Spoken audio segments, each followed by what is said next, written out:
Now to install Lusha. So first things first, you want to log in to your Lusha account.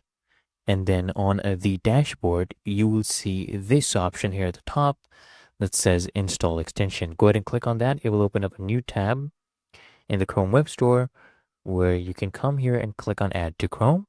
And then when this pop-up comes up, click on add extension and it will basically start downloading this extension to your Chrome. As you can see, the extension has been added. So if I go to, for example, LinkedIn and I refresh my page, let's see what actually happens. So let me refresh my page on LinkedIn, and then I will show you that the Lusha extension is been perfectly installed and it will be working. So we're just waiting for LinkedIn to currently load up. All right, so LinkedIn is currently loading up. And as you can see, I have my extension right here. I can go ahead and pin this as well. So Lusha currently has access to this site.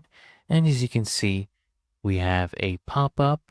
Okay, got it. Let's go. And now Lusha has been installed for our LinkedIn. Really that easy and simple, guys.